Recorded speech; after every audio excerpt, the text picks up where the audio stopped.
Hey, welcome everybody. Yes, we got it a little bit early. I was expecting this around Friday, maybe Thursday, but because it was supposed to take 3 days, this was actually, I think, even like not even 2. So we got it early. We're bringing it to you early. Yes, we are. Thank you for Ruhif for that. Ruhif worked his magic and had it expedited. No small price. I don't know why these things cost money. They're just notations, but I'll bow to Ruhif. Thank you for getting it early for us. And for himself, he's a little bit less impatient than I am. I'm like, hey, we can wait till Friday. He's like, nope. I want it now. But this is it. This is the official transcript from the hearing from September 16th, from Judge Gale presiding over the motion to set aside the entry or default, specifically the partial entry or default. But it is, I can tell you right now, brutal. It isn't 100% complete because there is some audio issues, as people recognize when they were listening to it. Ruhif has notes on that, and I know a lot of other people heard as well certain things, so we're going to make the best of that. But overall, the brutality of this transcript is just palatable. You can taste that Judge Gale is not having any of Kyle's nonsense, and he wants this done. So we're going to be going over it. And yes, I am poisoning the well. That's perfectly fine because, hey, I'm biased. What do you want? But anyways, let me introduce. We got Ruhif, we got Chesh, and we got OPT Lawyer. Hi. Good morning. Hello. It's a glorious day. Isn't it? It is a really glorious day. Yeah, I read this morning. I know you read it last night, but man, when I was going through this, it seems a lot different in text too. And you're like, wow. Yeah. It just stands out. So we want Welcome to know to what you my guys think career. too. What's that, OPT? Welcome to my career. Reading transcripts for appellate cases is all I ever did for like 8 years. So this is so familiar to me. So Throwback. Okay, before we even get into it, just and yes, poisoning the well. Would you say that this transcript would be highly detrimental to the defense here? Well, I haven't read the full thing yet, but like just kind of scanning through it a bit. I said before, I really appreciate Judge Gale the more I read this. He definitely has, in my opinion, made it very clear the things he's looking for. Yeah, I like that as well. He came in with a plan, executed it, knew exactly what the fine issues were, and, tried to get straight to them. So, yeah, he was awesome. All right, so let's go ahead and go through this. We're going to take turns reading. We're not going to play parts here, but it basically has a cover sheet, has index, and then it begins. And the proceedings commencing at 10 a.m. On page 3. So we're going to start there. If you want to skip the formalities, you can go to page you know what? 5. We're going to skip the formalities. This is basically everybody saying, hey, we had a great, have a great day, blah, blah, blah. Page 5 is where you want to actually start. Yeah, talking about recordings, the plaintiff's representation and the defendant's representation. Neither one of us were on the phone call. I was not on that call. Kyle was not on that call, to my knowledge. And let's see here. You know what? Let's actually start. Can we start on page 5 where the court says, "Thank you very much. All right." Can we go from there? Because I think that's kind of important because this is where kind of. Line 11 is where it starts. Yeah, Scotty Lee and Scott were trying to put out their cases, and it didn't appear he was having any of it for Scotty, and he didn't even need to hear Scott's arguments because he was already way ahead of him. But okay, so I'll go ahead and start this off. Before anybody throws this out of whatever context, the court is the judge. That's Judge Gale. They're the only ones else that were in this. So before somebody's like, oh, it doesn't say Gale said that. It says the court said that. Oh, God. You know what's sad that you have to point that out, though? That's because it's probably what happened. Yeah. You're right. I just got to say, that is like so like known to lawyers that if anybody actually made that argument, it would literally be, I would just laugh at you and walk away. Yeah. Yeah. Yeah. All right. All right, so I'll start this off, and I know Riv has notes, so anytime he interjects, it's because he was taking pretty astute notes. And Treat Feline has some notes. Scott Hufford has notes, and I'm not sure if anybody else. Scott Hufford? Sean Hufford? I thought he said Scott. All right, no, it's not. He did say Scott. Did I'm barely awake right now. I'm barely functioning. Sorry, Sean. Why did I say Scott? I'm just here to do Scott. color There we go. commentary on the things. Because he's our lawyer. Yeah. So many different names. You should see what I call Chesh every so There's often. Scotty as well. Yeah. Scotty and Scott are the lawyers. I call Chesh Sweet all the time, and Sweet Chess and Manya, and I don't know. It's just I pick a name and run with it, man. You also call me Chest instead of Chesh half the time. Chest and Chest. Ranty. I call you Chest and Chess a lot. I don't know. All right, the court. All right, thank you very much. All right, the court has read the materials in the file, and the only matter before the court this morning is the issue to set aside the default, which raises the issue. Interrupt. What? So nothing to do with the actual merits of the case. Yeah, he gets very Only. specific in here. Yes. Nothing to do with the merits of the case. And Chester, can you do the super chats and feel free to interrupt me for those? Absolutely. Yeah, Golden Unicorn 42 said, "Sup, listening at work, having fun." Yeah. Oh, we're just starting. Yes. It's a good day. But yeah, you're right. It says only. The only matter before the court this morning. Only. Yeah, this has nothing to do with the merits of the case. And we'll get very specific with there's only really one thing that this is going to be about. That's it. That's literally it. But we'll get into that. Which raises the issue as to whether or not the court has obtained personal jurisdiction over the defendant, Mr. Curtis, by reason of the initial issuance of the summons in the complaint. I have read the case law. I have read the affidavits. I have questions, but I will entertain first an argument. We'll go back to Miss Lee. It is your motion to set aside, so I'll hear from you first.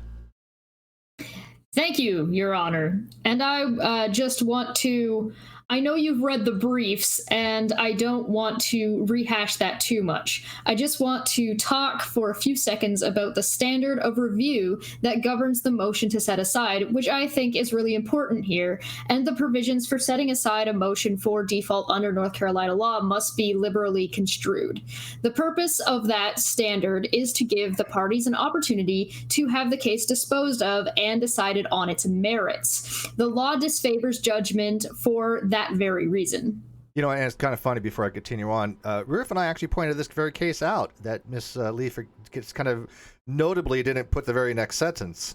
Yes, in that case, exactly. Which was basically paraphrase. Yeah, although they should be on the merits, they cannot ignore the facts that of a defendant.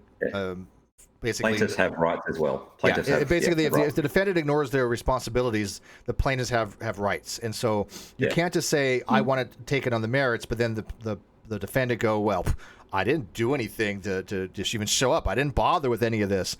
You can't. It doesn't work that way. So it doesn't necessarily get disposed of because you didn't show up. There's a balance of competing interests there. The plaintiff has rights to a default judgment if the defendant doesn't respond. I even went over this in that stream with Nate and Agrippa and said, look, Scotty has first of all quote mined this thing saying, the court disfavors default judgments and the rules should be liberally construed, and then left off the very next line. But, if the defendant doesn't give it enough importance, then the plaintiff's rights, you can't just dismiss the plaintiff's rights either. I told you so, Nate and Agrippa. You just might as well record that and just hit a button every time. Yes, I told you so. I told you so. Exactly. So what I would like a Staples easy button. So what I would just add to that real quick is that liberal construed thing. A lot of the times that is pointed more towards cases that are really close. Like that could go like really either way and whatnot. It's like, okay, we kind of want to err on the side of going towards merits and whatnot. But as you've all said, and it's very true, both sides have rights and both sides have obligations. And if the defendant has just, thrown his obligation to the wind, well, we're not really going to protect him all that much. Yeah. Unless there's an extreme technical error at that point. Yeah, exactly. And he's publicly acknowledged the existence. Like, he knew that he had to respond. He said he did respond. The judge, which we'll read in a minute, we might as well just read out what the judge says. Can we make a soundboard for Ruhif? I want to have I told you so, and that was determined to be a lie. Can we please get thoughts by Jay Brown on that? Because he does seem to be the best at doing such a thing. Yeah, hey, just do it. Philosopher 5 says, I hate the defense lawyer already. Ha ha ha ha ha ha ha. Oh, I don't know. Look, man, she got a dog case. I do not have. Wait. They're not talking about the actual defense lawyer. It's because I'm reading it. Oh, okay. Because I was saying, I mean, no ill will to her. I mean, she got a dog case. If anything, I felt sorry for her. You could tell when I was listening. Yeah, before everybody goes on to defend her because she should not be attacked based on her client, they're saying that because I was the one reading it. I mean, they're giving me a hard time. She was not having a good day. She was not. No, I mean, she you got to remember, got this is her berated. mentor, and she did not look good in front of her mentor, and I blame Kyle for that as well. She should as well. But The anyways. judge for this first 10 to 15 minutes was the judge basically berating her and shutting her down. It was brutal, and you could hear it in the voice. Yeah. Like when she asked, do you agree that I have sufficient jurisdiction to depose? And she goes, I do. Like it was. Well, she has to be honest with the court. She can't lie to the court, and the judge knows what questions to ask. He's a very experienced judge. This isn't his first rodeo. All right. So Intrigue Feline has just put the case law in the chat, and it's Estate of Teal versus Darby. And that was the one that Scotty quote mined from pretty badly, I got to say. Yeah, statutory provisions designed to protect plaintiffs from defendants who do not give reasonable attention to important business affairs such as losses cannot be ignored, and that's critical because that's exactly what we have here. Yeah. Yep. And by the way, Intrigue Feline has also read all these cases, yes. And I've read most of them, and I know Rufus read most of them. Mike in the chat just quote mined you and said she did not look good in front of her mentor. Now you're commenting on her appearance. Such slander. Oh, jeez. I mean, I do want to have a contest of people who watch us regularly to see, because of how badly we get taken out of context all the time. I would love to see a contest of people who follow us to what's the worst thing we've ever said out of context. I think that'd be interesting, actually. Maybe the winner gets a smug or something. Anyway, all right, we're never gonna get through this. Okay. Okay, the court. I'm certainly familiar with that. I would say to you that there's a combination of what I think is before the court at this point in time. There's been the service by certified mail, which raises a presumption of service. There were several months had gone by, and depending on what affidavit you believe or don't believe, and what you take or don't take as far as the veracity of YouTube findings, there was a period of months on whether or not that had been service that Mr. Curtis knew of the lawsuit and elected not to respond. That doesn't mean that service is valid. I also understand the law to say. I do think it speaks... And obviously... Good. Oh, sorry. So Nate, for a good month or so, thought that our argument was if he knew about the lawsuit, then service is valid. And I'd corrected him probably 5 or 6 times, saying, no, that is not our argument at all.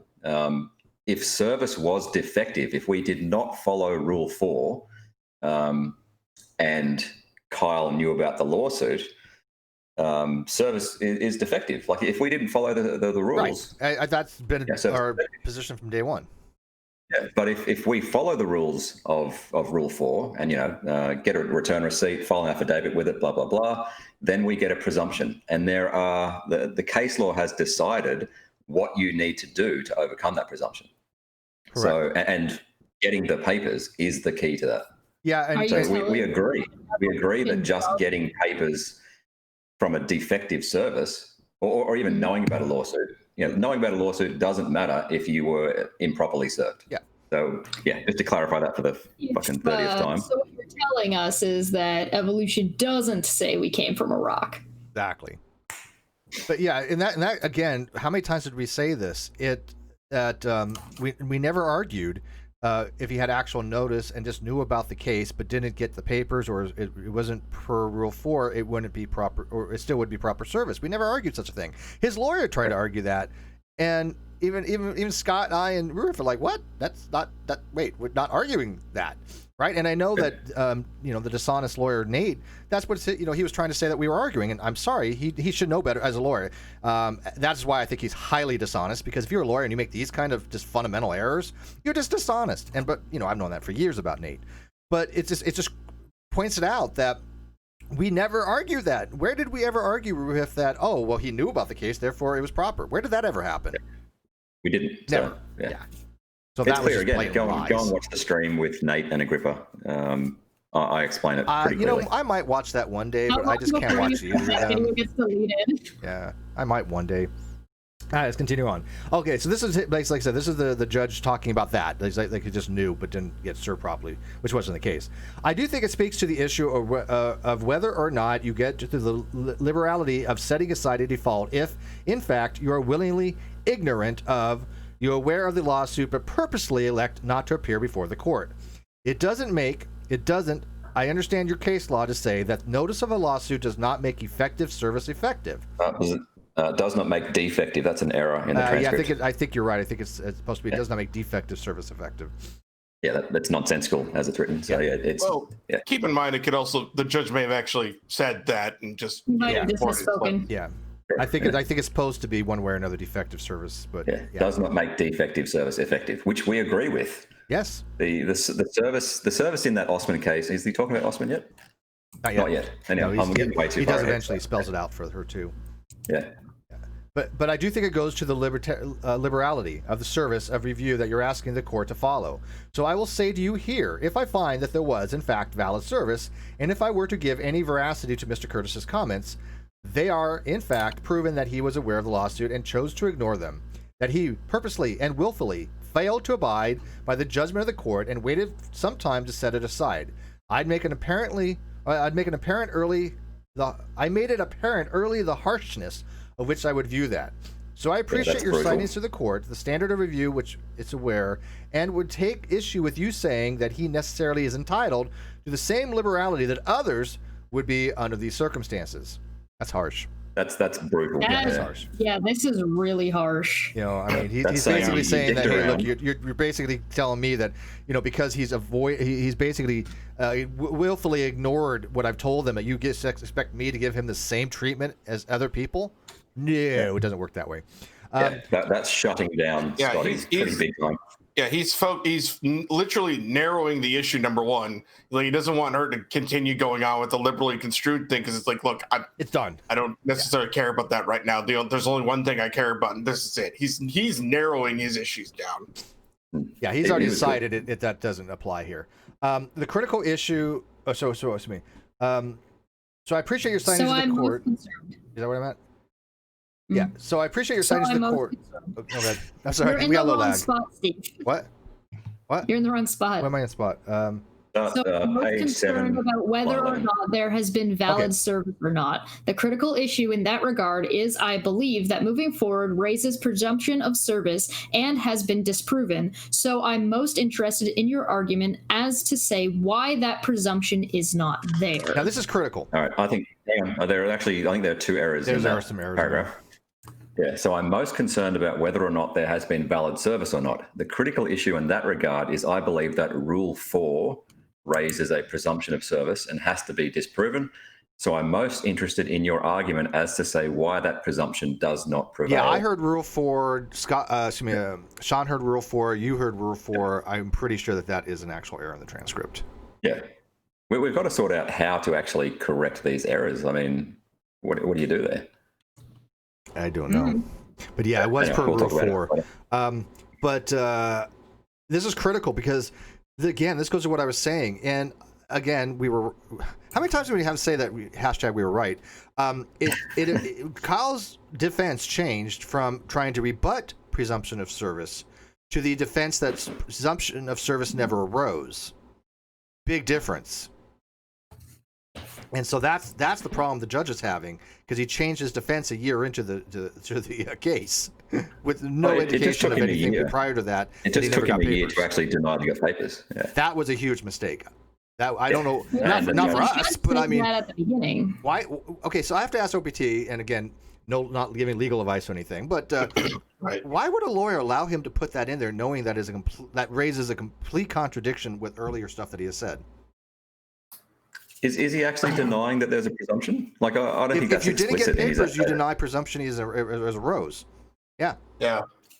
I've always said, like, that last affidavit that was filed, that it was one of those things where a lawyer has a client that lawyer is extremely annoyed with and is just like, fine, write whatever the hell you want, and I'll just put it in. And they can do that. Yeah. There's nothing wrong with that, right? I mean, well, there is to a point, in so much as, if a lawyer files something that is knowingly false. Well, yeah, that's true. But the thing is, knowingly has a very, very high bar, as in the lawyer has to actually know this is false. I would have loved to ask her that question, though. How did you let your client do this?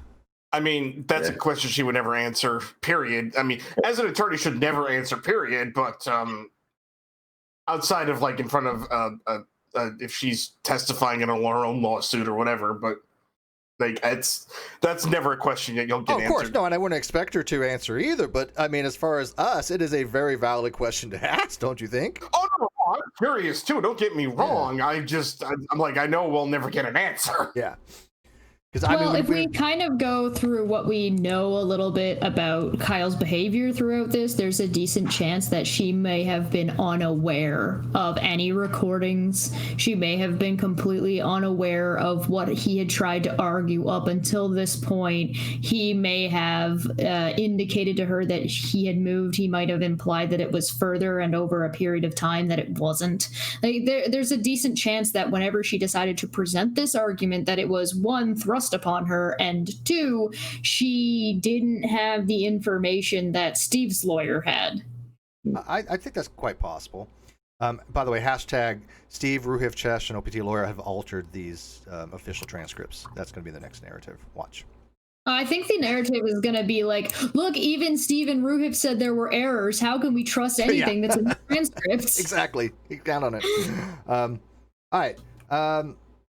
You can do Miss Lee if you want. Thank you, Your Honor. Understood. And we would agree that the presumption of service has been rebutted for 3 reasons. First of all, Mr. Curtis has submitted ample evidence. I realize there are contradictory affidavits, but ample evidence showing that he did, in fact, live at the Charlotte address during the period that plaintiff attempted service on him. First, Mr. Curtis has submitted multiple notarized affidavits from himself and one from his mother to that effect. He has submitted other paperwork, including bank statements, a lease agreement, his 1099, his W-9 form, and an Amazon receipt, which I realize is not binding, but just to show, just to offer a variety of documents showing that Mr. Curtis did, in fact, live there. We believe that, on this first point, showing that Mr. Curtis was living in Charlotte as of July and August of 2019. These items together are sufficient to rebut the presumption that Mr. Curtis lived in Pleasant Garden on the date of the attempted service. All right, there's so many problems with this. First of all, it's funny because she said she has there's 3 things that she wanted to talk about, and she doesn't get through halfway through the first. But we'll find out where he lived once again, and I don't know why she keeps bringing this up. She should know better because she does admit to it later on. Where he lived does not matter to proper service. How many times can that be repeated? Might be the only argument she had. It might be. Oh, it's only helpful in that it makes the credibility. Well, the question is, did he get the papers? Right. The credibility, if he changed his story to get the papers right. It makes it an easier explanation to say I didn't live there. But if that wasn't in there, that's why he keeps bringing up the August 24th affidavit. If he never said anything about papers, where he lived makes no difference to the presumption of service, which we've constantly told people. And all these idiots out there saying, well, he moved, therefore it wasn't lawful service. And we'd ask them, where's the law on this? And they produce bunkus. 100% correct, Steve. Hashtag we told you so. Right. So what I would say is, as you guys are trying to kind of saying, but if she can show, quote unquote, show that Kyle actually lived in Charlotte, then it becomes circumstantial evidence that he didn't get service. Yes. So we're trying to build that house of cards. Yes. The problem is, in my opinion, her base kind of. But we want to make that very clear that that's what she's trying to do to show some credibility that he didn't get the papers. In and of itself. And I threw an "and" there, by the way, Chester. You see that in and of itself? Had he just moved, is it completely irrelevant? Right. It only matters whether he got the papers. Yes. Athens for 5 says, if I send a gift to the White House and have the receipt, does that mean I live there? And Atheist the Amazon. Yeah, the Amazon thing is ridiculous. And we I There's won't issues. say Let's anymore. just say there's We know issues. why it's ridiculous Yeah, in multiple ways. Atheist Pastor for 5 says tonight on Unirock, video evidence of Chesh defending Kyle. Yeah. You don't know that? She's been working for Kyle all this time. Yeah. No, What a twist. Uni's been working for us all the time. Well, yeah, Uni's been that we paying weren't going to me release until a for couple months months. from now. So wait, this whole thing became the WWE all of a sudden? Right? Didn't you know? Remember back when Uni was talking about having a mole and somebody was swapping sides? It was me. He was paying me. Oh, okay. And now we've been paying Uni to be a mole in Kyle's camp. Thanks, Uni. Oh, Thank you, right. Uni. How the heck am I not getting paid by anybody? And OBT looking around. You guys are getting paid. Yeah, we were supposed to You're tell right. him this. Now he's going to want something. The court, let me ask, as to, we talk about standard review. Let me ask. Ruben needs to get paid by Steve. I'm getting him some scotch, and when he comes down here, I'm taking him to dinner, and going to have a nice romantic evening and stuff like that. Yes. Aw. Yes. May get a cuddle out of it. I don't know. Aw. Aw. Let me ask to see whether we are in agreement as to what the case law is that the court is to follow. You cite Osman case. Madam Court Reporter, that's OSMAN. The Osman case to stand for the proposition that absent valid service, actual notice is not sufficient for personal jurisdiction. It also cites the Granville case, and in the Granville case indicates there is a presumption that once there is a presumption, it is for the court's determination as to the credibility and to make a finding of fact as to under the evidence. Do you agree that I have before me, and it is for me to determine whether or not I believe Mr. Curtis's testimony that he did not receive the papers that were served upon his mother? Okay, so there it is. There's the nub of the case. Do you agree that it's in my power to decide whether he actually got the papers? And that's pretty much the only thing he has to decide. Yeah, and the Grainsville case gives, that's what it is. The courts has the ability to determine credibility. And the Osman case was, of course, actual notice or just knowledge without proper service is not sufficient to convey personal jurisdiction, which nobody's argued about. There are two parts of the Osman case. So there's the actual, what actually happened. So they sent the complaint and the summons, and some worker signed for it and sent it off to head office. Like didn't actually give it to Reese, I think the defendant's name was. Osman and they versus both Reese. put affidavits in saying like, I'm not your agent and I didn't give him the papers. So the judge, the trial court assesses the credibility of that. Do I believe that he didn't give him the papers? And obviously make that determination that he didn't get the papers, and that's why the presumption was overturned. Secondly, and separate to that in the Osman case, is the plaintiff's arguments on appeal. The plaintiff tried to make an argument that even if it wasn't proper service, then he knew about the lawsuit and therefore should be proper service. That's distinct from the actual findings of the trial court and the appeal court. And the appeal court, properly dismissed that plaintiff's argument that actual notice when service is defective, is still defective service. So they're right. Two distinct things. Yeah, in Osman versus Reese, they were suing also the business itself, the tire company. Yeah. But yeah, he was able to overcome it merely because of the fact he actually showed that he never got papers. That's why that person was never his agent. Yeah, the trial court believed Reese and the person that signed that he didn't get the papers. Yeah, because the person said, both of them, he said, I didn't give him the papers. I'm not his agent because I'm just a co-worker. There was reasons why to believe that. Yeah. I mean, he said he sent the papers to head office. That could have been part of the trial court's determination. They could have actually found that the papers ended up at the head office, and that would have been the determining factor in the judge's determination of credibility. Okay. And that's why he determined that the presumption had been overcome. All right, go ahead. So the person didn't actually get the papers. Correct. The original papers. The whole thing comes down to, did he get the papers? And so him having knowledge of the case is irrelevant. And that's what it was. So, that's what they said. So the defendant didn't get the original papers that he was supposedly served. Right. Didn't get Got it. That's why it was overturned. So, Your Honor, it is the court's It is the court's job to weigh the credibility of the evidence, and I would agree with that, yes.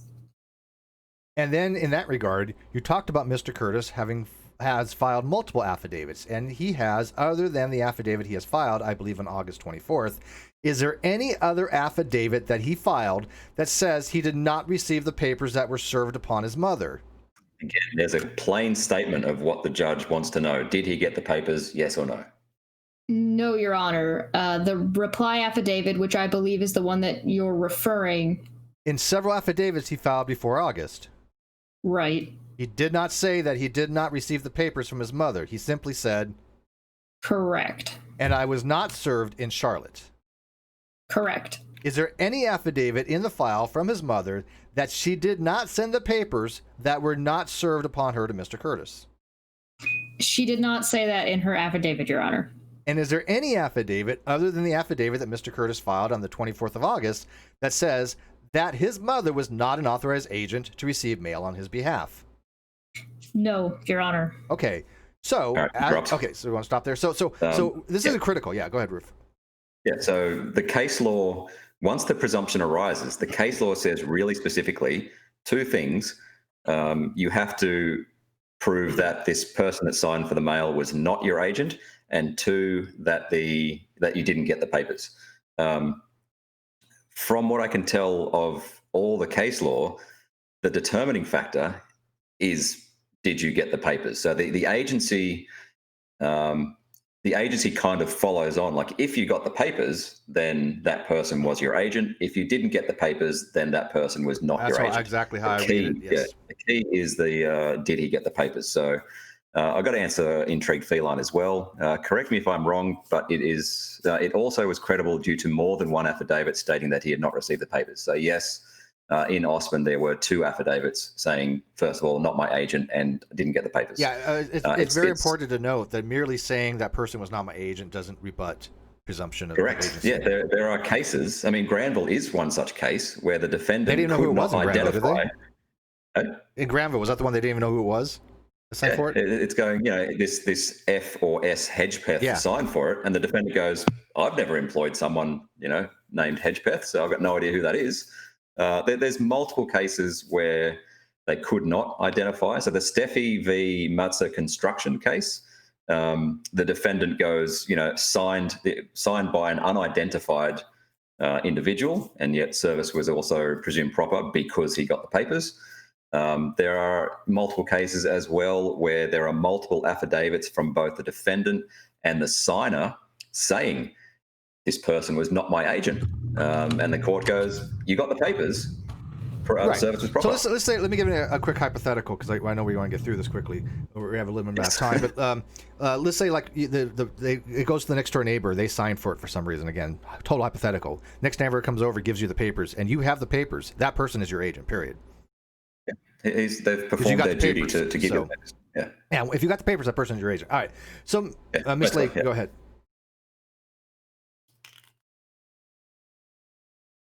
Lady Lumo, you mean Kyle saying my mum was never my agent far after the fact doesn't negate the fact that his mum delivered the papers as presumed agent. Correct. You can't. If that defense was available to everyone, just saying the person that signed it wasn't my agent, service will be overturned. Trying to throw his mom under the bus is not looking good to the court. No.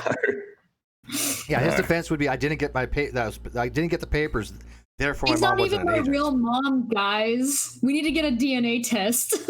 All right, continue.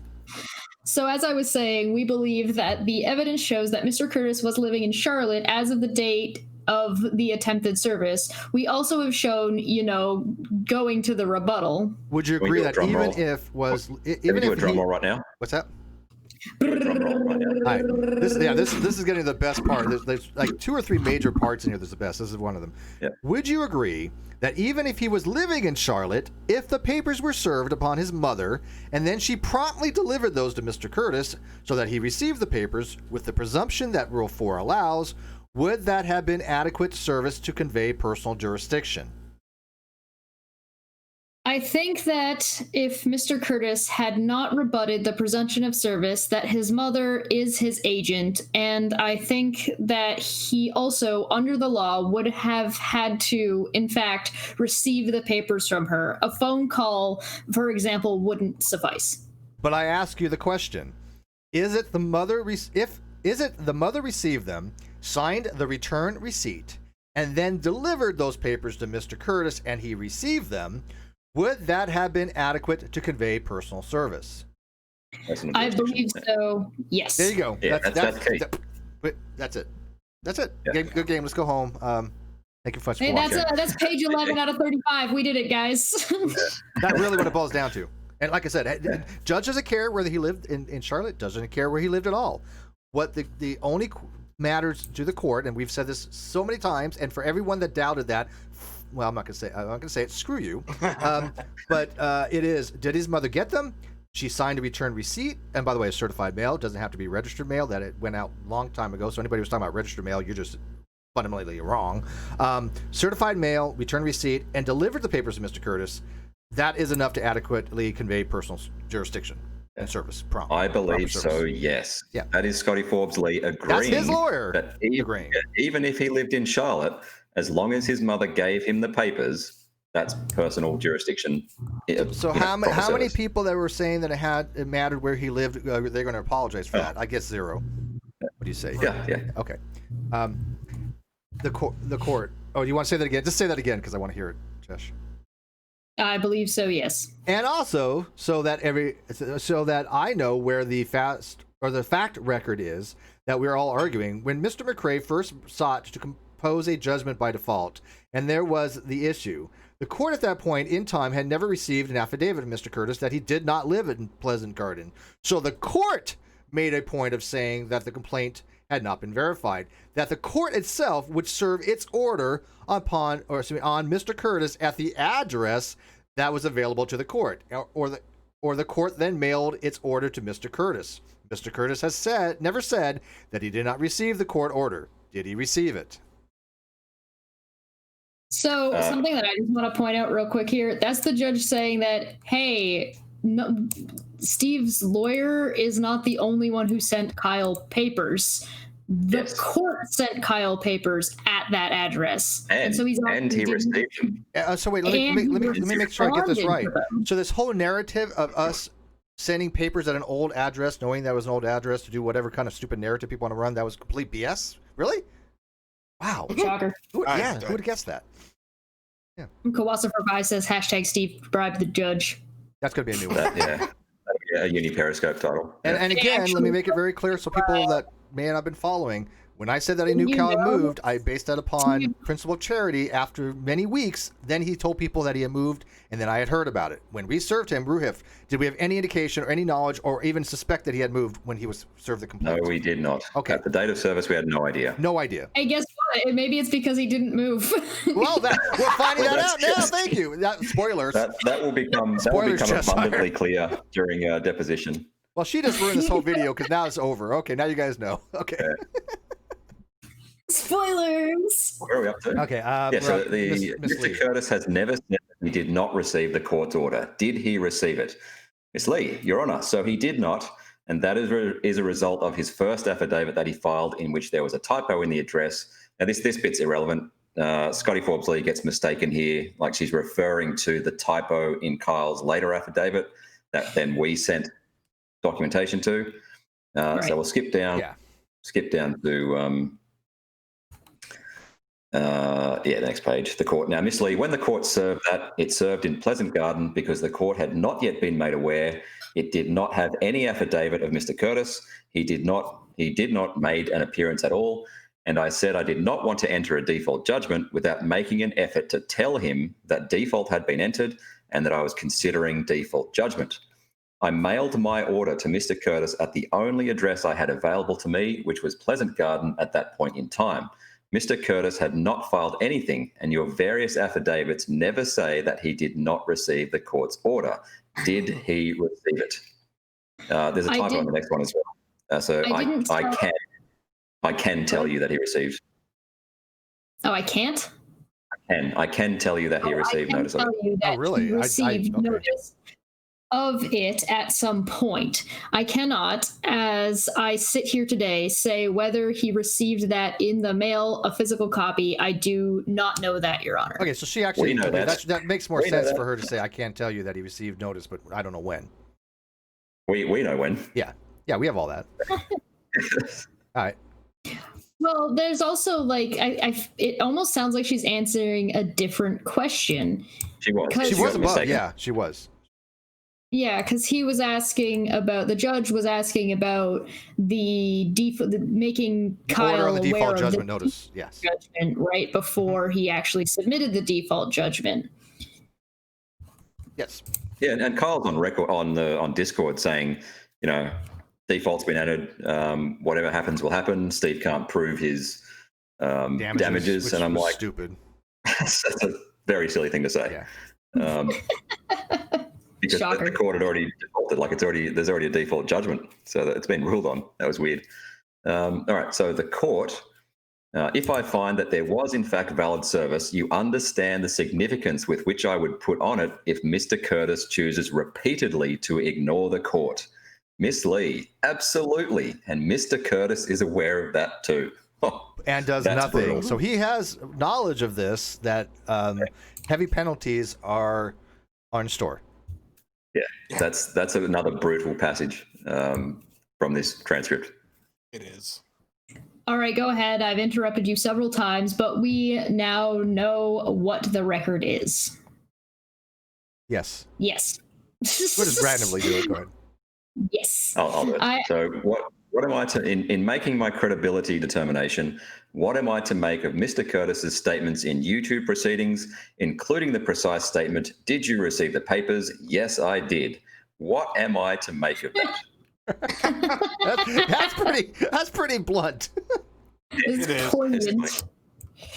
Your Honor, I mean, well, first of all, we would argue that that evidence is not properly before the court, but we know that at some point he received notice of it. He did not. He has testified in sworn affidavit that he did not receive the actual complaint until several months later. Yeah. Notice that she caught herself there, Scotty Forbes Lee. So she's about to say he did not receive the papers until several months later, and then she goes, "Oh, he has testified in a sworn affidavit." That's actually notable. Yeah. She's doing the smart thing. She's saying, "Well, my client's saying this. I'm not." Yeah.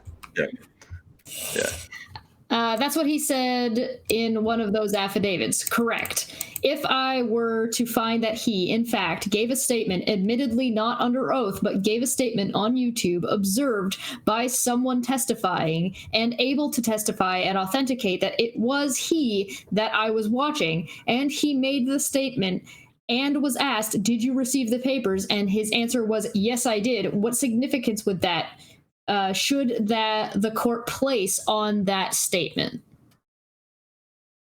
Yeah, so this Intrigued Felines nailed it in the chat. This is the moment that Scotty Forbes Lee gets really flustered, and I agree. I'll read it. Yep. I think it would go to the credibility of the weight, and I would not, in my mind, it would not, override the sworn testimony of Mr. Curtis. Do you believe the court? You go. Lag. Do you believe the court has sufficient jurisdiction now to order that Mr. Curtis be placed under oath and deposed? I do. All right. Yeah, that was brutal as well. Yeah. That the tone of her voice when she said that, she was like, "I do." Yeah. Like, I mean, that's it. that He's asking his lord, okay, do you believe that service was proper, and there's proper jurisdiction, and we can get him under oath to talk about this? Oh, no, he's not asking, is the service proper? He's basically saying, does Kyle, has he submitted himself enough to the court Well, they can ask such that there's sufficient jurisdiction that we can get him under oath? That's fair. Yeah, that's exactly what he's asking. Yeah. I don't want to read too much into that, because it really isn't about the service, but it is about him putting in enough affidavits that are conflicting, where there's jurisdiction that the court can say, "Hey, we want to have you deposed now." Yes. Okay. Yeah.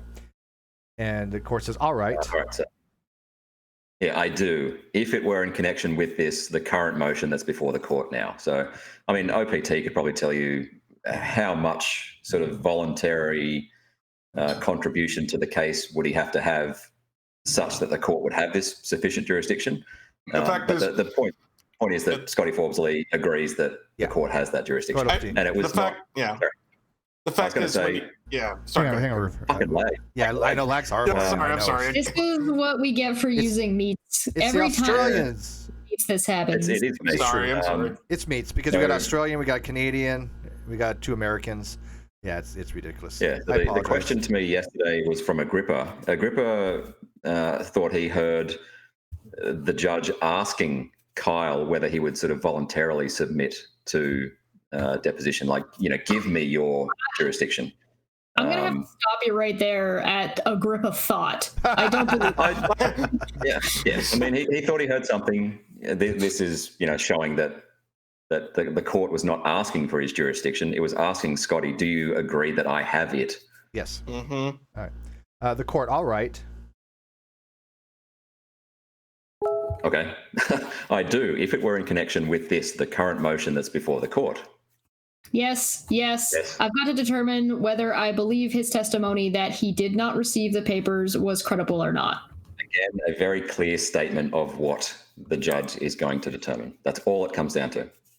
Yeah. Yep. Understood. So, Your Honor, I mean, we would argue that the Osman case, which you're familiar with, is instructive here. I mean, we have basically the same fact scenario as we had in Osman, a couple of variations with, one caveat, and that's that in Osman, the plaintiff or the defendant was actually served at a correct address, his principal place of business. Here we argue that Mr. Curtis was not served at a correct address, so that's the distinction there. But even in Osman, there was an initial presumption that service was valid. Right. I apologize. I thought I gave Bull the link before. I did not. But that is my hit. Oh, wow. I'm a very bad man. How could you? What about hashtag? What about Bull? The link to the transcript? Yeah. No. The link to the hangout here. Call. Oh, shit. All right. Yeah. Very cool. I don't know how I did not. My bad. My apologies, Bull. Please don't hate me for the eternity and spend 4 years of your life dedicated to destroying my character. That seems like a colossal waste of time to me. you think? All right. So at the top of page 15. Yep. Right. What the court found was that the presumption had been overcome. Miss Lee, correct. Are we taking turns? How about you? Okay, we'll do this. We got lag. fast. Hang on, we got lag. So how about you do this? You do the court. Cheshire would do the Miss Lee, and then Bullinator. Would you want to alternate with the court or something? What do you want to read?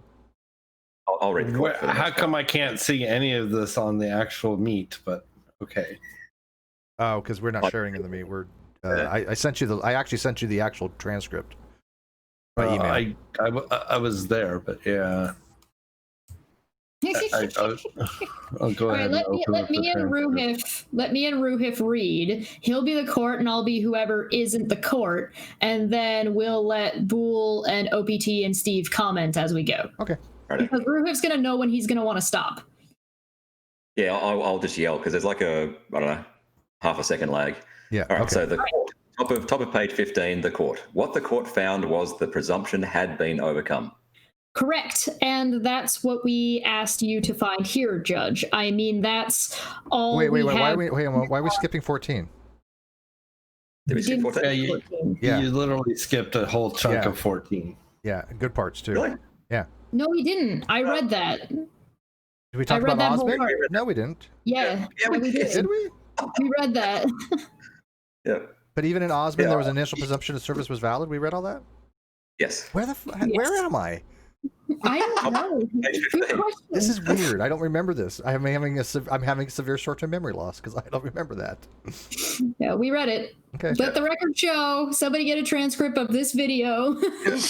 Well, I think the only reason I missed it is because I had muted to come in here, but that's All right. So we're moving 15. So at the top of page 15.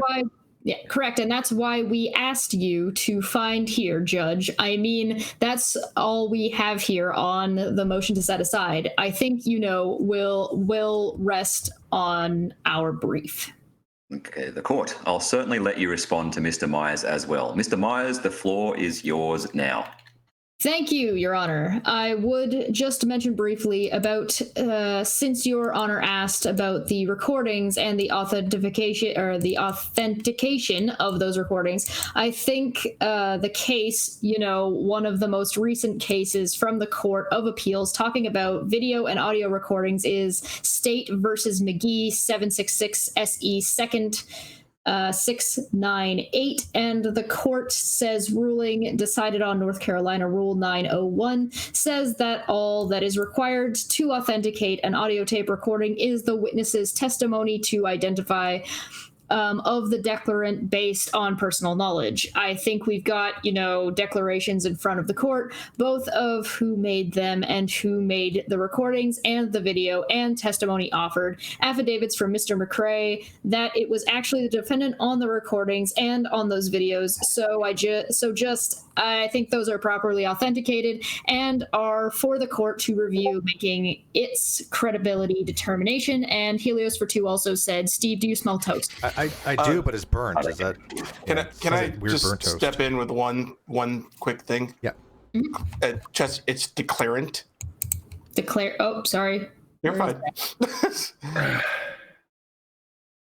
Yeah, so this is basically going towards, she's trying to argue that these are not authenticated things. By the way, which wasn't even in the case. The case that she cited was talking about the automatic authentication of transcripts, not the video itself. And we pointed that out to Scott, and Scott, Scott was agreeing on that. He's just like, this isn't even relevant. But we're going to get we're going to get authentications anyways, just so she doesn't have any leg to stand on. So we got two affidavits on that. But yeah, it wasn't about the video being self-authenticating. It was the transcripts, and so I don't know why she decided to bring that up. But I don't know either. That one's a mystery to me. Kawasa for Two says smells more like napalm than toast. I love the smell of burnt napalm in the morning. All right, go ahead.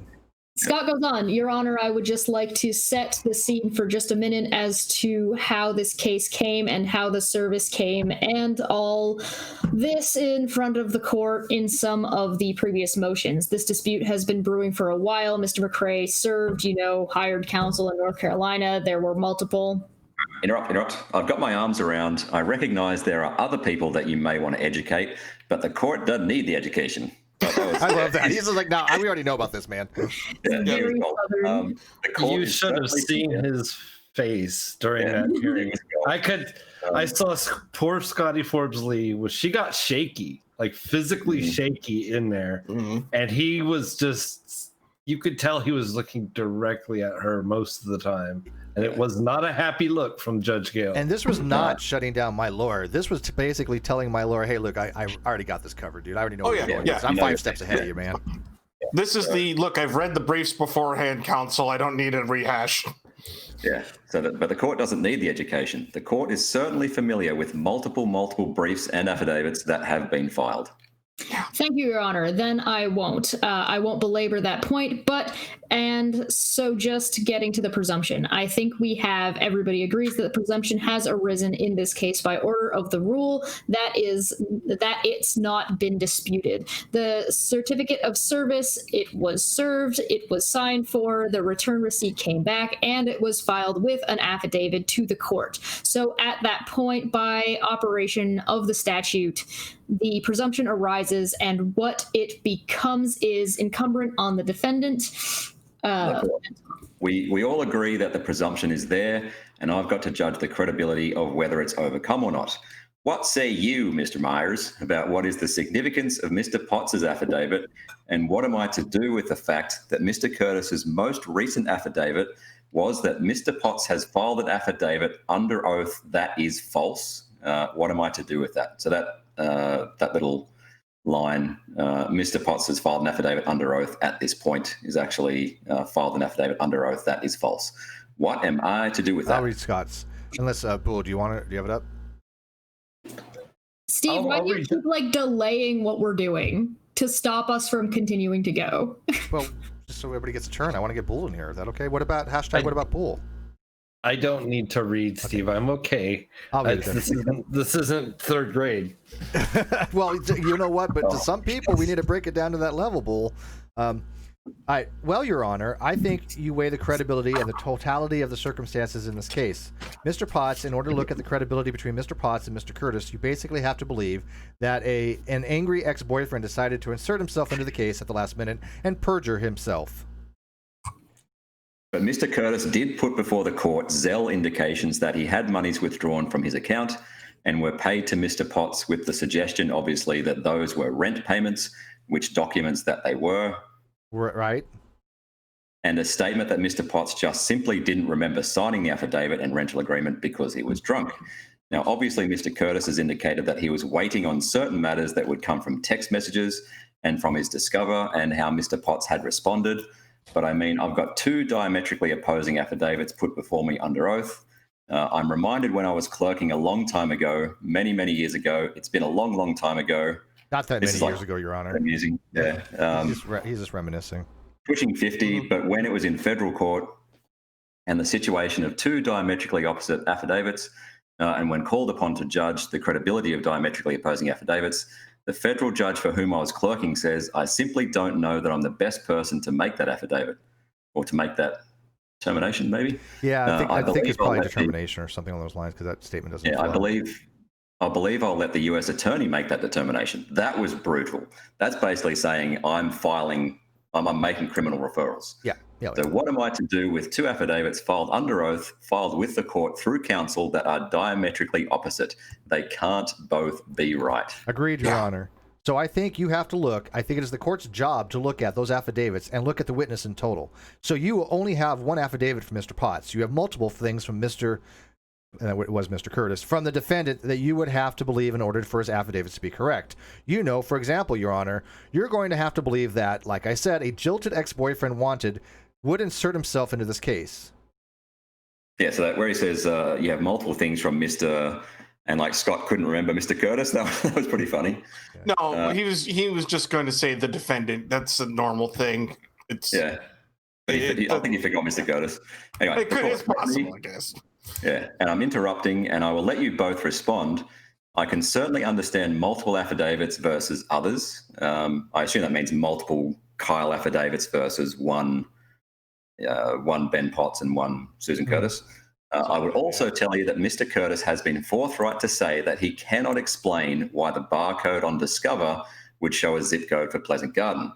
I will go and confess to you that the court used the same technology to look, and the barcode showed us that they were, but he indicated he downloaded them as opposed to being mailed.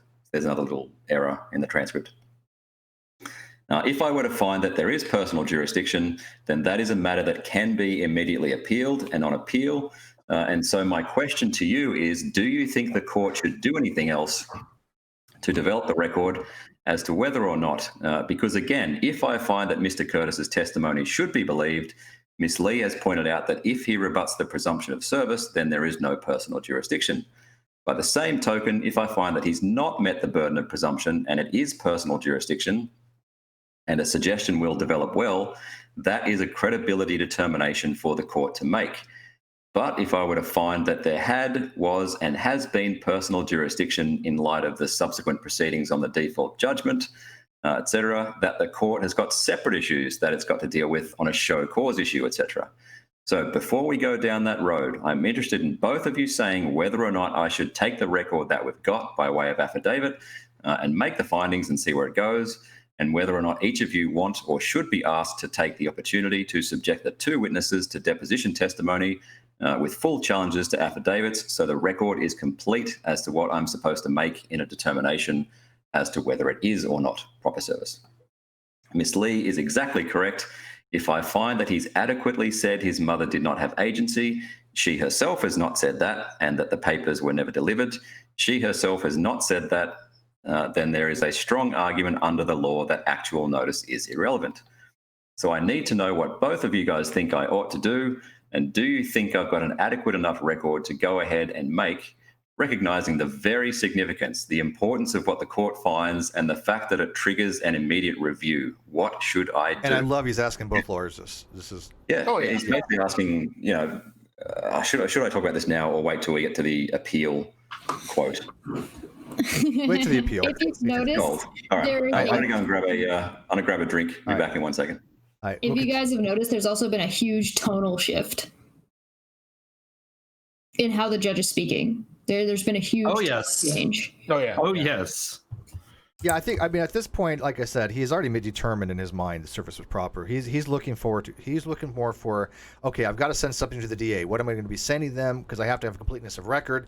If I was to rule on this now, it would trigger a possible review, and she would have grounds for appeal because she would just say, hey, he never addressed my client saying he never got papers. And so this is for completeness of record, I would imagine. Well, that, but I think he said before, if he determines he has personal jurisdiction, that triggers an automatic appeal. Because It might be. Is that the case? Because the reason would be, again, I can only go off of what the law in my state personally is, but the reason for that would be because at least our statutes define a final appealable order as one that grants relief from a default judgment. Mm-hmm. The reason being, like, the idea is, like, look, we already had a default judgment. Now you say we don't anymore, so we're going to have to spend all this time going through litigation that we shouldn't have to go through. Okay. So I got it. So I'm sorry, I had it backwards. So he is saying if he finds that they don't have jurisdiction, the default gets set aside. That triggers a review. Mm-hmm. Okay. And by the way, that's what he's saying. I think that's what he's saying. I'm not 100% certain because, again, that's how it is in Ohio. I don't know about, like, there may be something else involved here that I'm not sure. Yeah, so. I thought it must trigger an immediate review for Kyle.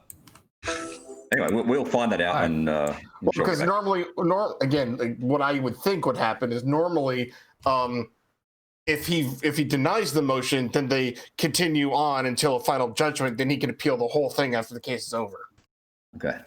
Yeah. That's my thought. Also, Feline is making a point saying earlier on when he was asking about whether the court has personal jurisdiction, he was already asking about the purpose of the deposition. Yeah, only asking for purposes of deposition. Yeah, like he's not clearly not making a determination that service is proper. He's just saying, do I have sufficient jurisdiction at this point, given the defendant's engagement in the case so far? Mm-hmm. All right.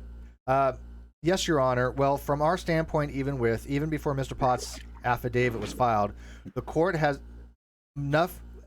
more than enough on its, it's in the record, in the record to determine that the presumption arose and has not been rebutted simply by even by the statement that, the evidence shows that the only evidence on record that Mr. Curtis did not receive is his own statement that his mother didn't give it to him, which was not filed until more than a year after service. Yeah, Chesh, you can be the court now. Wait. Or about a year after the service. On 2 pages worth. Wait a minute. What did you just say? Did you say that the mother said she did not give it to him? Yeah, he misheard. The judge either misheard it or wanted clarification. No. The only evidence that the mother did not give it to him is Mr. Curtis's own statement that he did not receive it from her. That's the only evidence. The affidavits of Miss Curtis that just say that, that she signed for it and he didn't live there. So that was the witness's own statement or the defendant's own statement is the only evidence there to say that he did not receive it from his mother. And the evidence of actual notice is replete. We've got the Discord recordings, the YouTube video where it discusses in detail how he didn't receive it or how he did receive it and didn't respond. One, he says he's ready to rumble. Before the response deadlines expired, he said we're going to respond and we're ready to rumble. That's obviously at no point did he say, hey, I never got it, so I don't have to respond, or I never received it. I don't know what you're talking about. So there's plenty of evidence, Your Honor, for the court to go on to decide that the presumption arose and he had actual notice, and that's all we need under Greenville, and that's it. The Potts affidavit, the Joyce affidavits or declarations really just end up piling on additional evidence showing that why Mr. Curtis's last affidavit or last 2 affidavits really shouldn't be believed. That it's been stacking, misrepresentation on top of misrepresentation. And we thought it was important to bring those to court because Your Honor has rightfully pointed out, there is compelling evidence thereof, of a potential fraud on the court if there's not been if there's not some kind of reasonable explanation. And that's not been supplied to us yet. Let me ask this. Once you have the presumption in place and the role of the court is to judge credibility, am I bound by the rules of evidence? Your Honor, my understanding of the rule of evidence has always been is that they're much more on the jury. They are much more applicable in a jury context than they are for the court. The court is uniquely able to judge the veracity and admissibility of evidence and whether it should be considered and give it the correct weight. All right, interrupt for a second. Yes. This is interesting. So Scotty had a chance to object to this. And the fact that she didn't kind of destroys their motion to squash that evidence. If she didn't object to it here. The court's talking to both of them right now. The court asked both. It's like saying the motion to strike this affidavit by saying they weren't public recordings or their whatever her reasons were. She's basically asking, do you have any objection to me considering them? And Scotty doesn't object. That's important. Yeah, those motions to strike are not going to be approved, obviously. Yeah, correct. Am I able to determine, am I able to consider solely for credibility purposes out of context, out of court statements that Mr. Curtis made? And Mr. Curtis has never said in his affidavit, I did not make the statements that are recorded on October 6th, 2019 YouTube transcript. Am I entitled to consider it? Absolutely, Your Honor. I think you've got the evidence in front of you where where it was recorded that it was Mr. Curtis. And as you pointed out, Mr. Curtis has had multiple opportunities to come forth and say that's not my video, or this is not the whole video, or that was altered, or he's never taken that opportunity to do that. It is clear that. So I think the court definitely has the discretion to find out those were credible. So you're satisfied that I should stand on the record as it exists? You're not accepting the opportunity of an offer to depose Mr. Curtis? That's correct, Your Honor. I think the record is more than full that there's plenty of evidence on there. Now, if the court is inclined to give those, then we would ask for additional time to take some more evidence because you're right, the record wouldn't be replete and we would have a hard time. But I do think on the record that you can easily make those findings that the presumption has not been rebutted. I've interrupted you several times. I think I know what your argument is, but let me just... Your Honor, it's always fun to appear in front of you when I prepare great arguments and you cut to the chase and get everything pared down for me. It's basically saying, yeah, I didn't even show up today. I think we really gone over exactly what I was going to talk about in my prepared remarks.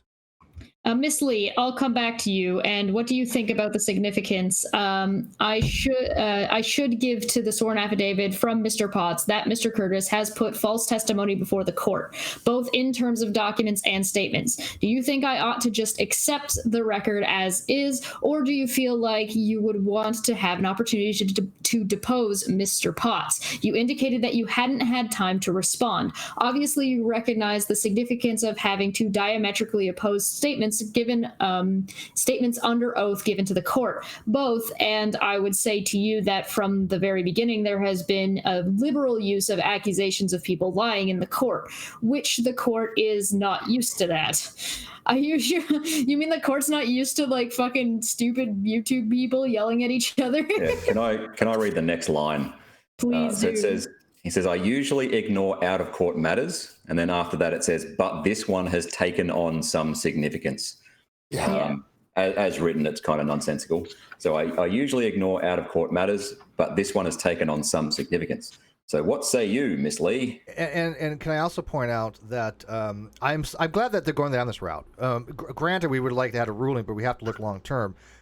The judge wants, all out there. He wants to close any avenue for an appeal, and he wants it such that he can send this to the district attorney, straight up.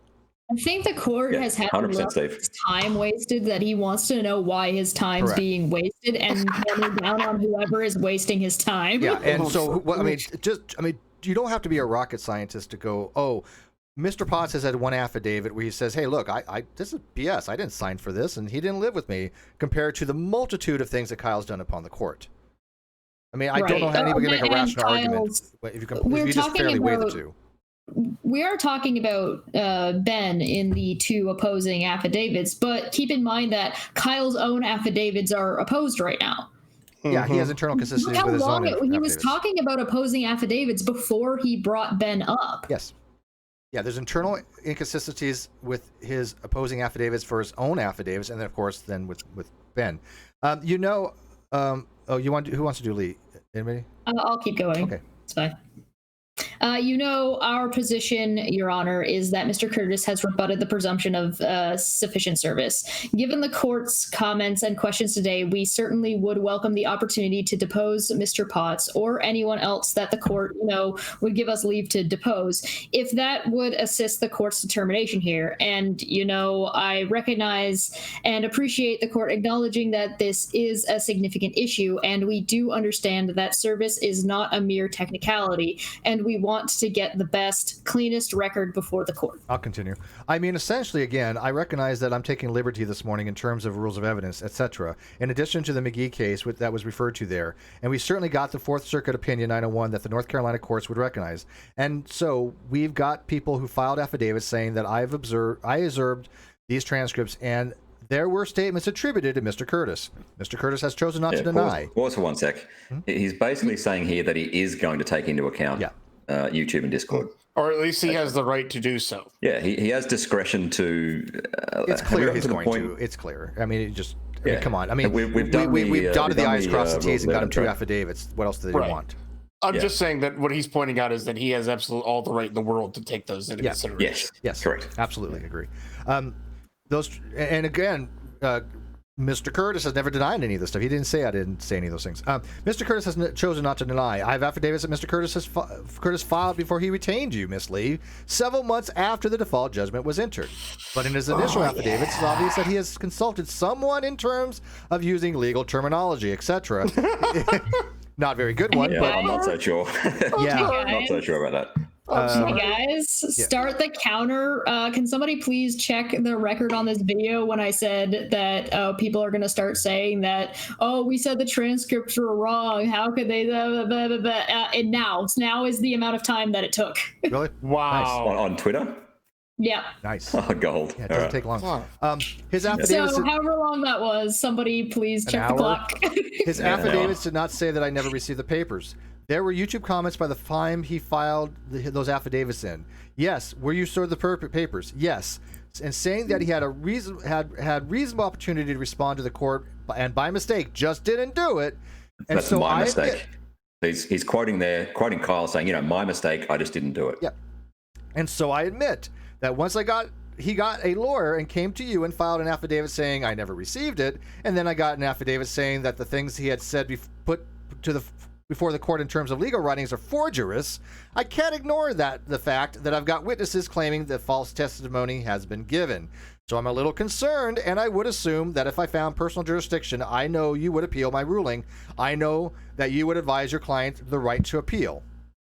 Right. God, I hope, just straight up, I'd hope you'd do that, because if a lawyer didn't do that, I would be very, very sad. Oh, it gets better because he basically tells Scotty Lee what to tell Kyle. Comment was apparently posted 44 minutes ago. So whatever the time is, mine is 44 minutes. And I just want to say, remember we were all saying the called it thing? Ding! We have to get it on a soundboard. We really do. Personal jurisdiction. So I'm concerned about making a determination of credibility without having the full record. And I will have to tell you that right now, but for the August 24th affidavit, I would say that you've totally, and it was distorted, but I think I heard, and everybody else tells me you've totally failed to rebut the presumption. Of course, the audio gets distorted at that point. We have to have that one corrected. Of course. So I would have to tell you right now, but for the August 24th affidavit, I would say that you've totally failed to rebut the presumption. And that's everybody I've heard that literally heard this in real time. Yeah. That's what they come up with. Exactly. Well, so. Yeah, the only I was there. I didn't catch was rebutted. I was there watching him say it. That's exactly what the fuck he said there. Yeah. Okay. And what was the extra thing in that August 24th affidavit? That was the first time he said, I did not get the papers. Which is conflicting to other things that he's submitted to the court. Of course. Well, yeah. I mean, we've got him recorded. I find We know we got papers. I find it significant that Mr. Curtis has never said I didn't send them to him, or Miss Curtis has never said I didn't send them to him. I find it significant that in his multiple affidavits, Mr. Curtis didn't say that.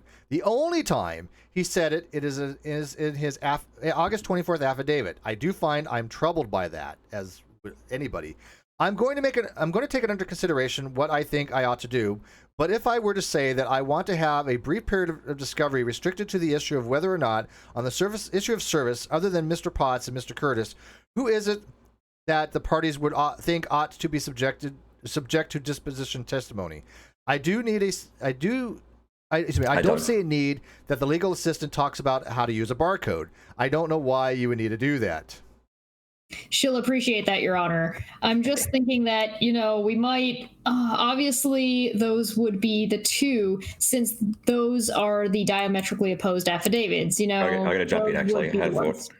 So where Judge Gale says, I don't see a need that the legal assistant talks about how to use a barcode, he's basically saying, I don't see a need for her to be deposed. Yeah. Yes. He's not dismissing, he's absolutely not dismissing that the barcode is incorrect. He's just saying we don't need a deposition. Yeah. There's no concern for credibility of. Well, because not just that, because her entire declaration was, "This is what I did." Yeah. What did she need to be deposed for? And the court has repeated it. So. And by the way, also note in here that there's no ever talk of anything that I need to be deposed for anything. Well, no, honestly, that's because, and this is going to sound very strange, for the purposes of this motion, you really don't matter. Oh, no, I agree. I 1,000% agree with that. It is not about the merits, has nothing to do with me. So you're right, I do not matter to any of this presumption of service. And this is why people saying, well, Steve served to the wrong address. Anybody who said that, I'm going to tell you right now, you're just stupid. There's a flip side. He didn't serve anybody. I mean, how else would I phrase that? They're just stupid. No, it was just... I mean, by the way, I'm being polite on that. I know. There's a flip side. Bottom of 27. Yep. If I feel like Mr. Curtis has lied to the court, then obviously I know what to do with that. And I know what to do with that in the face of a default judgment. If I find that Mr. Potts has lied to the court, I know what to do with that. And so I don't know that I can just ignore that. So, Miss Lee, if I find in Mr. Curtis's favor, I got a problem. What do I do with Mr. Potts? I think the court considers the matter of filing things under oath with the court of the utmost importance, and the response of the court to when someone says the court has not been given truthful information, the responsibility of the court, I believe, is very significant. Do I accept the statement that neither side should make a children's game out of court? And by the way, he's talking about Potts and I think... I mean, it goes to anybody here, but nowhere does he ever indicate that I'm doing anything to make a mockery of the court or playing games of shit. But we know who's gonna say that, right? Yeah, we know who's gonna claim that. But I've been very clear. He is referring strictly to Kyle in this. Even though it's an admonishment to anybody who involved in criminal procedure or civil procedures. It is he is well aware that Kyle has made this into a children's game. All right, I agree, Your Honor. You want to go, Chesh? No, Your Honor. And I understand you're going to take it under, I believe you're going to take it under advisement and decide what you're going to do. My only, and this is again going back to the other matter that you would have to decide, if depending on what you determine, if we have, this was a period where Scott was really all over the place, I've got to say. Whatever kind of discovery period, if it's delaying your ruling, then also I assume would delay, our motion to compel or our motion to show cause. Yeah, he's just trying to say, look, we want to get to the contempt hearing. Yeah. I would say the only reason I think Scott might be a little flustered here is not flustered per se, but more along the lines of not necessarily ready for the judge to. I don't know if he thought that the judge was going to order this or not. Maybe he did. I don't know. I think it's more he had prepared a lot, and the judges cut through all the BS. Oh yeah, because as he said, he probably had this entire argument. I've had that happen plenty of times. I show up at the court with my argument and whatnot, and I start into it, and then they just whip me into a question that hits the last point I was going to make, and then I'm like, okay, well, I have 10 minutes left to talk, and I've got nothing else to say. Yeah, I know we got to slow down, but the problem is we're trying to finish this in 12 minutes, so we want to get through it. Okay. All right. The court. Let me cut through and ask Mr. Myers and Miss Lee both. If I order that Mr. Potts and Mr. Curtis would be subject to deposition, limited to the issues of matters filed with the court and the veracity of matters filed with the court, what's the minimum notice I need to give Mr. Curtis and Mr. Potts? I would probably say a couple of weeks. I think that would be sufficient, Your Honor. I think then Judge Gale says, do you have contact with Mr. Potts, Mr. Myers? Other than the conversation shortly before, I had a brief conversation with him. And then, so I don't know. I mean, I would assume I know I can get back in touch with him, and I don't know his schedule or or how quickly we can schedule deposition. I can certainly understand that he might want to be represented by counsel. Sure. I would say, Your Honor, a month would give sufficient time. And the way the tone in her voice when she said that was stretching. It was, she knew she was pushing it. And I'm not trying to delay this. I'm not trying to delay this or push it out any further than it needs to be. Yeah. At that point, I was in the background going, "Are you fucking kidding me? It's really it takes about you months to get Kyle in here and get his shit together. Give me a break." Any of you guys saw the live chat on when this was going on? Everyone was like, "A month? Are you high?" Yeah, it's not. Yeah. We've already got the dates, brutal. and it's not a month. Yeah. I can tell you. Well, what? You go. I'll do it. Well, I can tell you this. If I were to find this jurisdiction, time is not your friend, because the longer he chooses to ignore the judgment and being subject to jurisdiction, the worse it's going to get. So no, I think we are all interested in getting this thing drawn down to. But I think, Mr. Myers, if I were to go forward with the record and find on the current record there's personal jurisdiction and say that I wanted to proceed with the order to show cause under default judgment, and Miss Lee would file a notice of appeal, I would be divested of jurisdiction concerning that. So I think we need to get the record complete and get us to the point where I make a finding of personal jurisdiction. And Miss Lee just says to her client, and go ahead, you please read this. Oh yeah, can I do this? Yes, please. And Miss Lee just says to her client, Mr. Curtis, you can appeal, but I have to tell you that if the Court of Appeals is going to find that Judge Gale had adequate opportunity and made a determination, that's going to be hard to overrule. And y'all would have to have honest dialogue with respect to your clients with regard to that. That's Okay, brutal. hold on. Brutal. Pause. Brutal. Can I explain what he's saying? Please. Because I know exactly what he's saying there. What he's saying is, like Miss Lee's going to have to tell her client that basically the standard that the Court of Appeals is going to have to overturn him is a standard we call abuse of discretion. Yep. And if the court is going to literally take the time to have the main,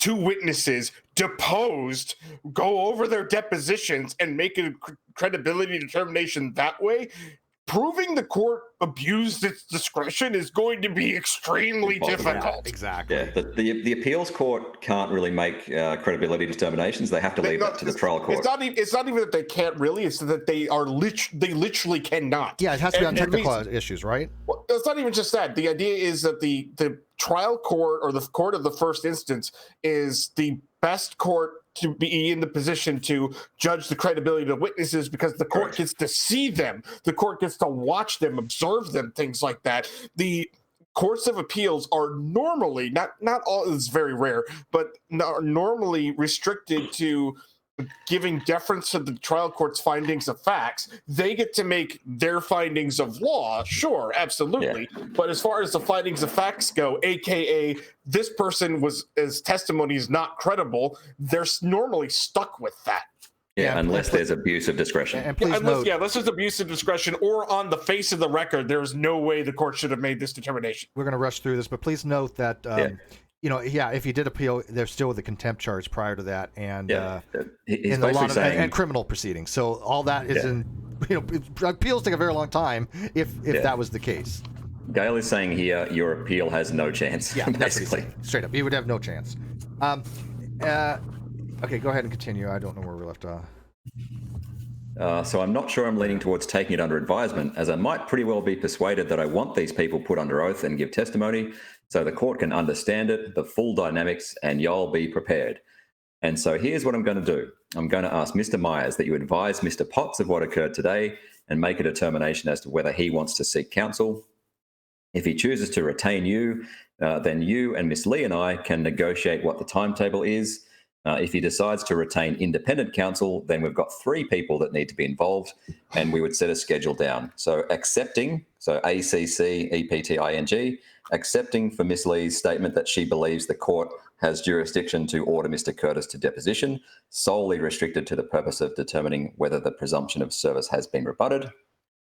And so if I hear that testimony, I don't want anything to deal with the underlying merits of the lawsuit. It would strictly be related to the issue of personal jurisdiction. I want to hold those as promptly as possible, but I feel like we've got to know whether or not Mr. Potts has separate counsel. Now, do you believe that? Now, let's talk about this. Mr. Curtis and Mr. Potts certainly are involved. Does anyone? I don't believe that she said anything to prompt me to challenge her credibility, and so I don't, for the court's purposes, see any need to depose Mrs. Curtis. I can draw whatever inference or negative inference I want to what is or is not in affidavits. So he's basically saying here, Susan Curtis did not say in her affidavits that she didn't give the papers to Kyle. And he's basically saying here, I'm going to take a negative inference from that, in that she did give the papers to Kyle. So continuing on, but if anybody feels like they need to depose Miss Curtis, speak now or hold your peace. I don't think so, Your Honor. Agreed, Your Honor. Agreed, Your Honor. Yeah, go ahead. The court. All right. I think then what I'm going to do is ask Miss Lee and Mr. Myers, you all get in touch. You all get back to the court once you know whether or not Mr. Potts is going to appear with or without counsel. And if he gets counsel, then we need to find a date that works for 3 sets of lawyers. And I want to read the transcript, and I'm going to ask you to get a transcript on an expedited basis, and I will hold my determination as to personal jurisdiction until I see that testimony. Okay. And so I'm going to hold the ruling on the motion to set aside default in abeyance. So you're not setting a time frame right now. You're saying get with Potts and Miss Lee and can get with Mr. I think the time frame to say is as soon as possible. Yeah. Right. So once you tell me you know whether Mr. Potts is going to get counsel or not, then I immediately want to have, if it's with you, referring to Mr. Myers, I immediately want to have you and Miss Lee talk with each other, and you can propose to me, and I'll see whether or not I want to accelerate it or I'm going to accept what you have given me.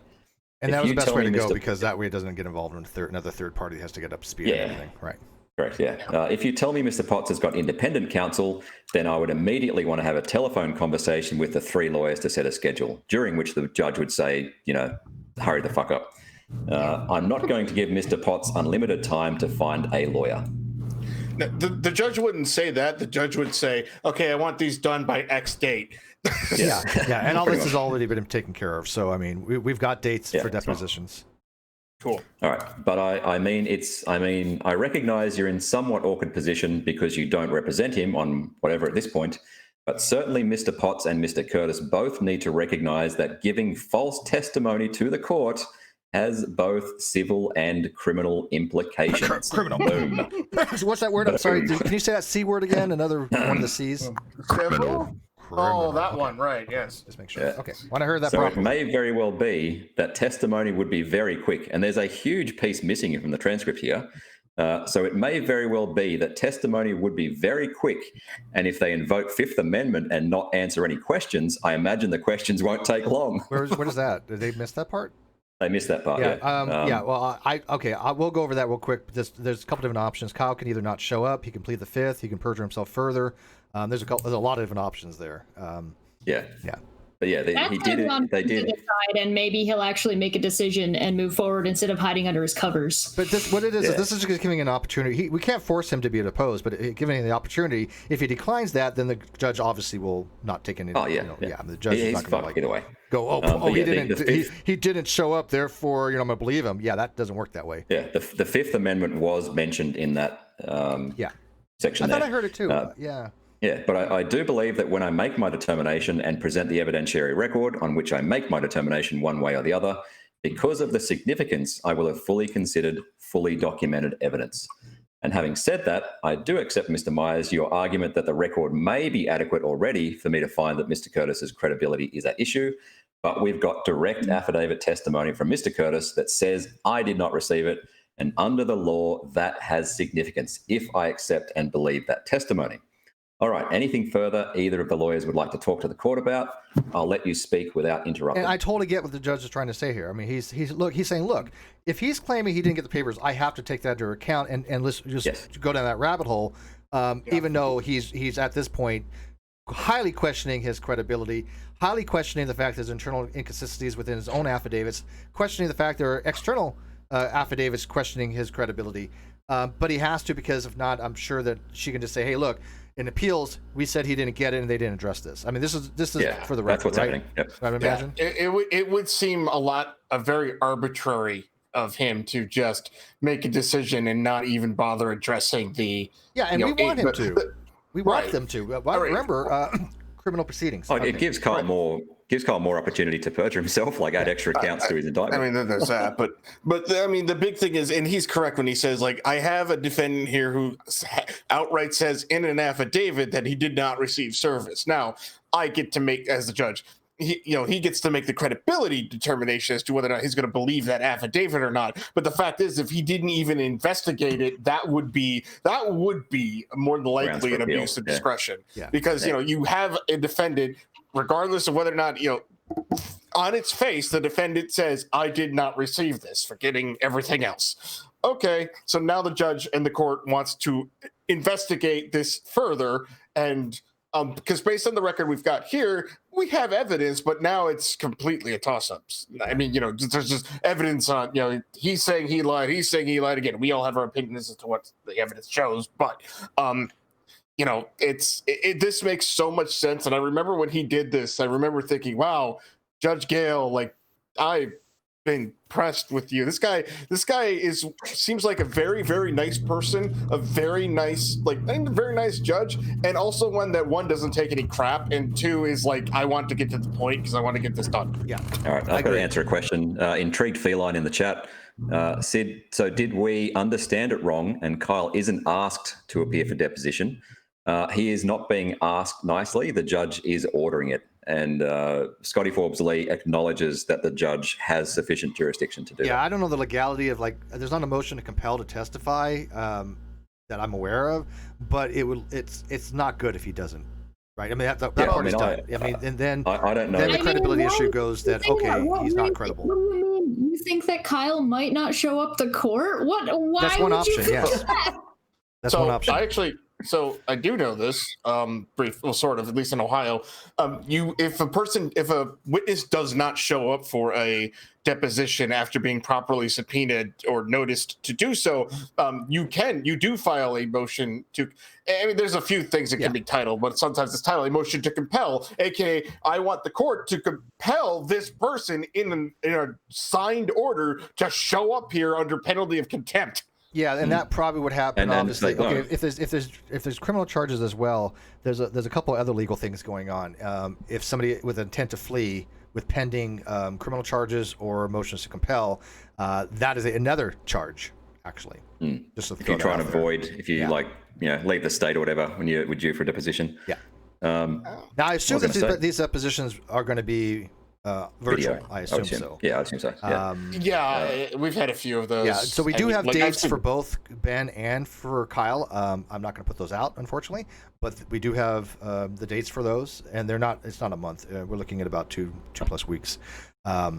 So 2 and 3 weeks. So yeah, that's going to happen unless he doesn't show. Now he could plead the 5th. Which is probably what I would imagine his lawyer would probably tell him to do. At this point, I can't imagine. But we'll see. I don't know. We are going to get transcripts of that as well. Well, he's got to think, if he keeps going down this path, it's just adding counts to the referral, to the criminal referral that the judge is going to make. So. And the longer it goes, and by the way, like I said, there are others. States have extradition on these types of things. Just throwing that out there. So, I mean, you can run, but when you have multiple felonies pending for prosecution, and all right, let's finish the transcript. A compel order, if that comes. Let's finish this. I'll just read the rest. All right. Anything further either of the lawyers would like to talk to the court about? I'll let you speak without interrupting. Ms. Lee, nothing here, Your Honour. Thanks for your time today. Mr. Myers, nothing for plaintiff, Your Honour. Thank you. And then the court, Madam Court Reporter, again, I thank you very much for your time. And let me remind everyone again is that the only official recording in the transcript of what was or was not said in court today is Ms. Rogers.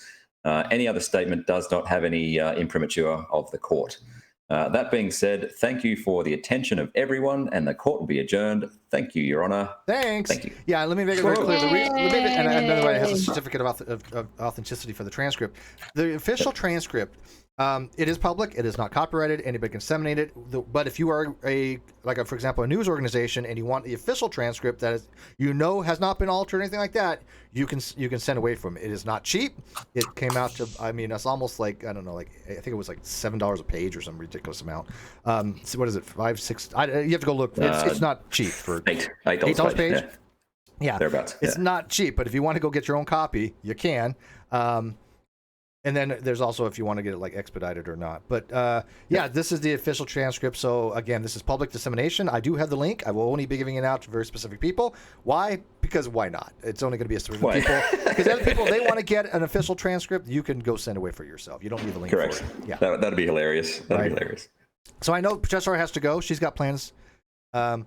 You're doing a stream? Yeah, we're going in 15 minutes. Okay, so let's kind of wrap this up. People got any questions? On my channel. I think not tonight, but I think Reds is going to do a stream on this as well with some commentary with Chesh and maybe some other people, I believe. Tomorrow, maybe?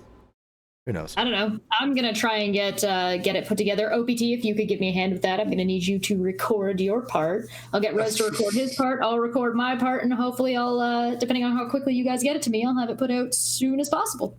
I'll talk to you about that later, maybe. Dramatic readings. All right, so let's get some quick questions in here. So I'll get it on this video, and then we can call it a day. But overall, my impression is, of course, that it is very clear that he has told Kyle's lawyer to tell his client this is not going to be set aside. That's not going to really happen. You are facing criminal charges because of various things. There's, we want you under oath to come explain the discrepancies. That and basically your chance of appeal is nil. So that's what I'm taking. That's my takeaway. What are your guys' takeaway? Pretty much the same. The court of public opinion out there. There's one side going, Potts is lying, and our side saying Kyle's lying. What though? What can he possibly? About what? They've never shown him lying about anything. Oh, he's a disgruntled jilted ex-boyfriend. Okay, let's assume that was the case. We know who's lying, and we know how the depositions will turn out. Oh yeah, we know. So I mean, to be honest, it doesn't really matter whether Ben Potts does or does not testify. Kyle's deposition or lack thereof will be enough. Yeah, and it's kind of weird. Is like we're the ones that have all this information. We're the ones that actually really are the primary people to go to, and you have these second and tertiary people that have absolutely no primary evidence, no primary sources, filling in blanks with nonsensical narrative, and other people eating it up, going, "Oh, this is great," and they're calling themselves the skeptic community. Yeah, that's that. Okay, let's go with that. Yeah, if you want to see how this has kind of been handled by reasonable and unreasonable people, go watch my stream from yesterday. Actually, I was talking a little bit about what had gone on Twitter. Go check that out. That was a little bit ridiculous. I think this is the thing that I noticed mostly reading that I didn't catch when it was live was the importance that the judge was putting on the opposing affidavits before he brought in Potts' affidavit. For a long time, he's talking about Kyle's affidavits not lining up with each other before even bringing Potts to the table of discussion. But I'm going to take off. I'll see you guys in about 10 minutes over on my channel. Bye. Bye. We'll be sending people over there in a few. We'll be ending this in a few minutes. Yeah. Yes, Dr. Zayas, I'm not giving out the dates of the depositions. But yes, they have been tentatively scheduled. I'm not going to say officially scheduled, but I would say tentatively. Yes, I know the dates. There's dates set. That's a good word for it. And I don't know where or who or why or what. But if anybody says that Ben's not being deposed, they're just stupid. I mean, it's just where's the evidence for that? It's ridiculous. Yeah. So I guess if you don't mind, I'll just give my 2 cents real quick before I actually have to run off as well. I think, as I said before, and I keep saying, I think Judge Gale is a very good jurist. Credit to the judicial system. He is very much so taking this very seriously. He's very much so looking into everything that not only he feels he needs to look into, but he feels he's required to look into. And I really appreciate it when a judge does It basically does that. Doesn't just because a lot of judges would have just taken this record and just been like, okay, just whatever. And he's like, no, I really need to look into this, and I really appreciate. Well, that. as you said, most cases are not even go to trial, and so when you have a case like this where there's accusations of forgery and changing of evidence, that's the case that they take notice of. I guarantee you, this is one of his more contested cases. I'm not saying he doesn't have contested cases. I'm just saying that this is a partial default judgment that is taking this long to get through. Like this is a case that hasn't hit the ground yet. And let me ask you this: that's one of his more interesting cases. Yeah. Personally interesting. Everybody I've talked to so far in the know, they say this possibly could have some precedence in in this case. But let me ask you this: do you think that it completely hindered? This could be. This could be explicit precedent that where you live doesn't matter. Yeah, well, and there's other stuff. There's inferences in other precedent. A YouTube case and just a lot of stuff. But we'll leave that for the legalese people. But before you go, OPT, do you think how much do you think it harmed Kyle's credibility by not following the order of the court? Oh, you know what? Significantly. Here's the thing. It's not just not following the order of the court. It's the fact that he responded to the order in such a defiant way before filing his motion. I totally agree. Yeah, judges tend not to like that, do they? Yeah, the word contempt. The word contempt actually applies in the way he was acting. He was like, "Fuck the court," basically. It was contemptuous. If his first thing had been that motion to set aside, and it still could have been problematic, but the fact of the matter is he filed his response that was clearly like, as you said, like as actual contempt to the proceedings, and then had the unmitigated call to file a motion to set aside. Like that is clearly striking. At least I don't know clearly. Yeah, well, that is striking to me. And if I was in this jurisdiction, I would think it would be striking to the judge. But here's the thing. It's funny because even the judge noted that he probably had talked to somebody who has some legal training, but not very good one. And so whoever was giving him advice on that, you suck at law, but that's fine for us. Whoever was giving him advice on that is playing a very dangerous game with your law license. That's all I'm saying. And if they don't have a law license, that makes it even worse. Even I think. Maybe, well, I don't know. At that point, maybe the other one might be worse if you have a law license and you're just that bad. Yeah, if you have a law license, because that is like potentially, I'm not saying it is or not, I'm saying the potential is there for practicing law without a license in a jurisdiction you're licensed in. Yeah, unauthorized practice of law. But I'm not saying that's true or not. Well, I mean, it's just who knows? Maybe Kyle might roll over somebody to save his own ass. Yeah, but just kind of telling people, oh yeah, go here, fill out this form. Yeah. Anyway, I got to run. Yeah, all right, thanks, man. All right, we're going to wrap this up too. Bull, what do you got to say? All I have to say is I was actually one of the few people that were in the actual WebEx that could see the judge's expressions and see the expressions of the jurists, or not the jurists, but the other lawyers. Two things I noted.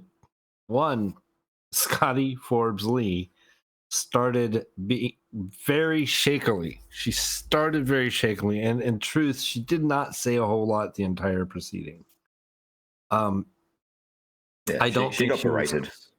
She got handed a bag of fuck and told to unfuck it, as Red says. Yeah. And I kind of feel for her. I really do as a lawyer. I do. Because this being her, what is this, her first case? I think it's not her first case. I think it's her first solo case in front of Judge Gale. Her first solo case in front of Judge Gale, a former boss, I might add. She used to work for the man as a clerk. So they know each other. They're not unfamiliar at all. So there's that element in her response there. And then the judge was clearly not happy at having to do all this.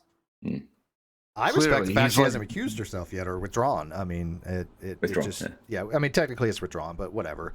I'm not a lawyer. But I've actually seen it. Lawyers can recuse themselves as well, but technically it's withdrawal. But yeah, I mean, that at least she's standing by her thing, even though she's probably going, why the heck did I take this? And she's probably on a fixed retainer that's well over what she normally would have done. Had she gone hourly, but it would have been much better for her. But Oh, the her law firm must be spewing if she's not on an hourly. Yeah, and I don't think That'd be brutal. is. There's no possible way. Yeah. And the appellate court, appellate would take tens of thousands of dollars, and it wouldn't get him anywhere. But anyways, I agree with you wholeheartedly on that. By the way, I do think you're absolutely right. I couldn't see her, but I could, hear. It just wasn't. She wasn't happy, and I do feel for her. Nope. All right, Ruf, what do you got before I end this? Hey, speak now and forever hold your peace. Till next time. Hashtag we told you so. That's about it.